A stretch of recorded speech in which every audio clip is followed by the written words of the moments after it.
Hi friends, இன்றைக்கி என்ன செய்ய போகிறோன்னா, இன்றைக்கி வந்து நாட்டுக்கோழி குழம்பு தான் செய்ய போகிறோம்.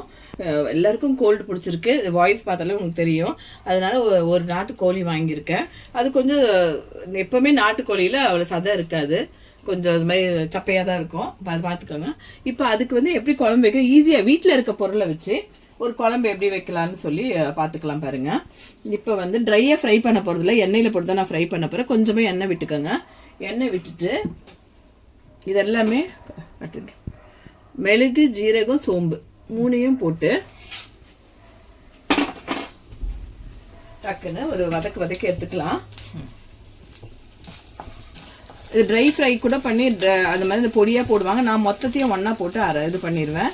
தேங்காய் வெந்தாலும் நீங்கள் போட்டுக்கோங்க. நான் தேங்காய் போட போகிறதில்ல, ஏன்னா எல்லோரும் கோல்டு இருக்குது தொட்டு. சும்மா வந்து கொஞ்சம் திக்காக ஒரு கிரேவி, ஒரு குழம்பு இதில் நான் பண்ணலான்ட்டு இருக்கேன். இப்போ இதெல்லாம் கொஞ்சம் ரோஸ்ட் ஆகி வந்த உடனே நெக்ஸ்ட்டு சின்ன வெங்காயம் கொஞ்சம் நிறைய வந்து ஒரு 20 சின்ன வெங்காயம் கிட்ட உரித்து இதையும் வதக்கிக்கலாம். அது கூட சேர்த்து போட்டு இதையும் வதக்கிக்கலாம். இது கூட வந்துட்டு நீங்கள் வந்துட்டு தனியா வந்து முழுசாக இருந்தால் அதையும் போட்டு அரைச்சிக்கோங்க. நான் தனியா வந்து தூள் தான் போட போகிறேன். தனியா மிளகாத்தூள்லாம் வீட்டில் இருக்கிறத வச்சு தான், வீட்டில் என்ன இருக்கோ அதை வச்சு பண்ணிக்க வேண்டியது தான் ஒரு குழம்பு. இதெல்லாம் நல்லா வதக்கி விட்டுட்டு குக்கரில் தான் செய்ய போகிறோம். ஒரு 2 ஸ்டீம் விட்டு டக்கு நாட்டுக்கோழி வந்து கொஞ்சம் வேகும். அதனால குக்கரில் வந்து நம்ம செஞ்சுட்டா ஈஸியாக இருக்கும். இதெல்லாம் நல்லா வதக்கி விட்டுக்கோங்க. அதை பாருங்கள், இப்போ நல்லா வதக்கியாச்சு. இப்போ வந்து இதை வந்து நல்லா மிக்சியில் போட்டு நல்லா ஒரு பேஸ்ட் மாதிரி அரைச்சி எடுத்துக்கலாம். பாருங்க, இப்போ வந்து குக்கர் வச்சுட்டு குக்கரில் தான் செய்ய போகிறோம். ஏன்னா நாட்டுக்கோழி வந்து சும்மா வேகாது. இப்போ ஒரு அளவுக்கு எண்ணெய் ஊற்றிக்கோங்க, ரொம்ப ஊற்றிக்காதீங்க. இப்போ வந்து ஒரு 4 ஸ்பூன் எண்ணெய் ஊற்றிக்கலாம். இப்போ நம்ம அந்த இது பண்ணோம் இல்லைங்களா, இப்போ அந்த ஜீரகம், மிளகு, சோம்பு, அப்புறம் வெங்காயம் அது நல்லா ஒரு பேஸ்ட் மாதிரி அரைச்சி வச்சுட்டேன். நான் தக்காளி வந்து ஒரு 2 தக்காளி, பெரிய தக்காளி அரிஞ்சு வச்சுருக்கேன்.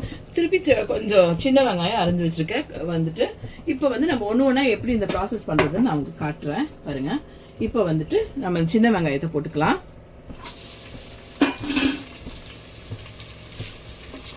சின்ன வெங்காயத்தை போட்டு கொஞ்சம் நல்லா வதக்கி விட்டுக்கோங்க. ஏற்கனவே நம்ம நிறைய சின்ன வெங்காயம் போட்டு அரைச்சி தொட்டு நான் வந்து இதில் கொஞ்சம் கம்மியாக சின்ன வெங்காயம் ஆட் பண்ணிக்கிறேன். ஏன்னா ஒரு கோழி வாங்கணும், அந்த கோழி வந்து ஒரு அளவு வந்துருக்கு பாருங்கள், ஃபுல்லாக அந்த அளவுக்கு தான் இருக்குது. ஸோ அதுக்கு தகுந்த மாதிரி எவ்வளோ நீங்கள் நிறைய குவான்டிட்டி வந்து கோழி ஒரு 2 கோழி அப்படிலாம் வாங்கினீங்கன்னா அதுக்கு தகுந்த மாதிரி போட்டுக்கோங்க. இப்போ இந்த அளவுக்கு ஆனோன்னு நெக்ஸ்ட்டு வந்து நல்லா வதங்கட்டும். இது வதங்கி வரும்போது கொஞ்சம் நல்லா வதங்கட்டும். நெக்ஸ்ட்டு கொஞ்சம் கருவேப்பிலை எல்லாம் போட்டு வதக்கிக்கலாம். கோல்டுக்கு இந்த கோல்டு சமயம், அப்புறம் குழந்தை பிறக்கும் போது இதெல்லாம் இதுதான் செஞ்சு கொடுப்பாங்க மோஸ்ட்லி எல்லாருமே. ஸோ நெக்ஸ்ட்டு இஞ்சி பூண்டு பேஸ்ட்டு நான் வந்து பட்டை லவங்கம் போட்டு அரைச்சி வச்சுருக்கேன். பட்டை லவங்கம் இஞ்சி பூண்டு போட்டு அரைச்சி வச்சுருக்கேன். கொஞ்சம் பட்டை லவங்கம் சேர்த்துக்கோங்க. ஒரு 2 ஸ்பூன் ஹோலாக இஞ்சி பூண்டு பேஸ்ட்டு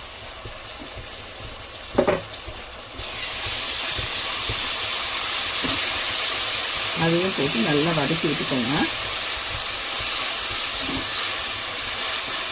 இப்போ நம்ம ஏற்கனவே வந்து பெப்பர்லாம் போட்டு கொஞ்சம் பெப்பர் கூடவே போட்டு நான் அரைச்சி வச்சுருக்கேன். அதனால் மிளகாத்தூள் வந்து உங்களுக்கு எவ்வளோ காரம் தேவையோ அந்த அளவுக்கு போட்டுக்கோங்க. நான் நல்லா இது ரொம்ப காரமாக இருக்குது மிளகாத்தூள், அதனால் 2 ஸ்பூன் போட்டுக்கிறேன். உங்களுக்கு வந்து காரம் எவ்வளோ தேவையோ அந்த அளவுக்கு போட்டுக்கோங்க. ஏன்னா நம்ம பெப்பர் போட்டும் வந்து அரைச்சிருக்கோம். ஸ்டோவை ஸ்லோ பண்ணிக்கோங்க. நீங்கள் மிளகா போடுற சமயத்தில் ஸ்டோவ் ஸ்லோ பண்ணிக்கோங்க. அதுக்கப்புறம் தனியாத்தூள் ஒரு நல்ல ஒரு ஹோலாக 1 ஸ்பூன் அளவு போட்டுக்கலாம். போட்டுட்டு இதை நல்லா வதக்கி விட்டுடணும். அதுக்கப்புறம் தக்காளி, ஜீரகம், மிளகெல்லாம் இதே கூட அரைச்சி தொட்டு தேவையில்லை. கூட வந்து மஞ்சள் தூள், மஞ்சள் போட்டு தான் நான் எப்பவுமே நாட்டுக்கோழியெல்லாம் நல்ல மஞ்சள், உப்பு, காடி அதெல்லாம் போட்டு நீங்கள் வந்து இது பண்ணுங்கள். மஞ்சள் தூள் 1 ஸ்பூன் போட்டாச்சு. போட்டு நல்லா இதை வதக்கி விட்டுக்கலாம்.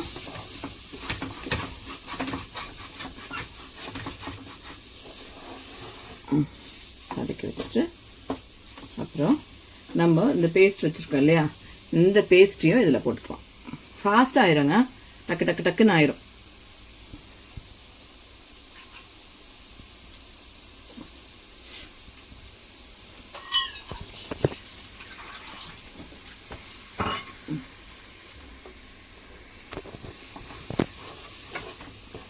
எல்லாம் போட்டாச்சு. இப்போ என்ன செய்யலாம்னா, இப்போ இந்த கோழி இருக்கு இல்லைங்களா, இந்த மசாலாவோட எடுத்து இதை நல்லா வாஷ் பண்ணி 2-3 டைம் வாஷ் பண்ணிவிட்டு அதுக்கப்புறம் வந்து அதை வந்து மஞ்சள் உப்புத்தூள் கொஞ்சம் காடி ஊற்றி நல்லா கழுவி வச்சுருங்க. அப்போ தான் அந்த நாட்டுக்கோழி கொஞ்சம் கவுச்சடிக்கும். அதனால நீங்கள் அதெல்லாம் போட்டு கழுவி வச்சிட்டிங்கன்னா அந்த கவுச்சி ஸ்மெல்லே வராது உங்களுக்கு. பாருங்க, இப்போ கோழியும் போட்டு இந்த மசாலாவோடு நல்லா வதக்கி விடுங்க.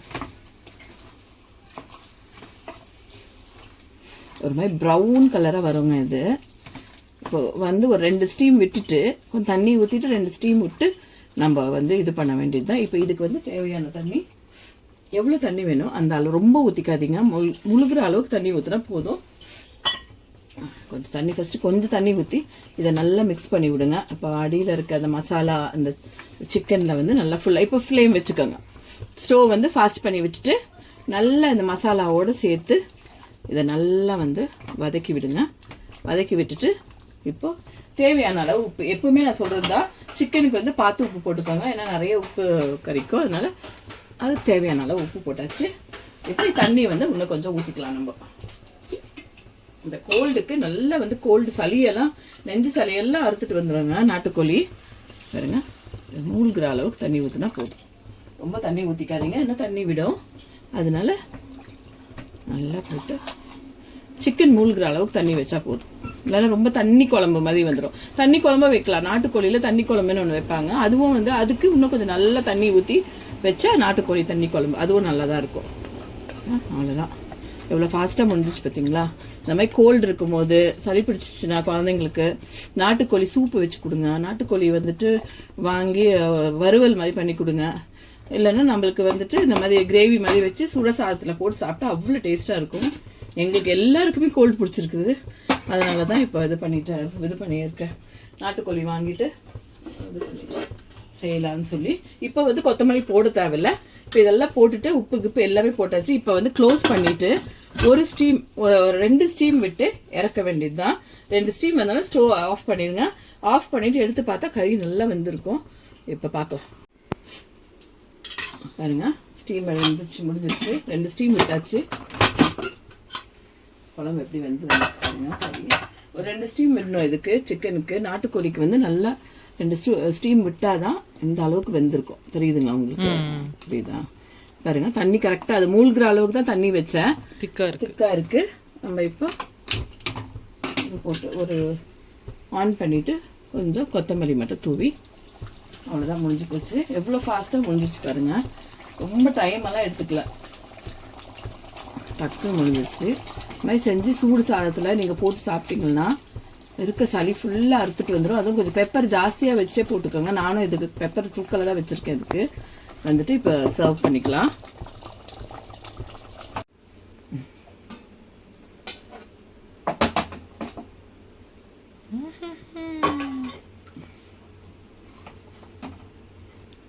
சாப்பாடு ரெடி. பாருங்க, நல்ல சூடு சாதம் கூட நாட்டுக்கோழி குழம்பு வச்சு நல்லா சாப்பிட்டீங்கன்னு வச்சுக்கோங்க, வேறு லெவலில் இருக்கும். நீங்கள் இந்த மாதிரி செஞ்சு கொடுங்க, குழந்தைங்களுக்கும் செஞ்சு கொடுங்க. வந்துட்டு கோல்டு இருந்தால் நல்ல சூப் வச்சு கொடுங்க. நாட்டுக்கோழி சூப்பும் நான் ஈஸி தான். கட்டு வெஸ்டியாக கொஞ்சம் மேலே அப்படி கட்டு. சேனலை பாருங்கள், சப்ஸ்கிரைப் பண்ணுங்கள், ஷேர் பண்ணுங்கள், லைக் பண்ணுங்கள். தேங்க்யூ.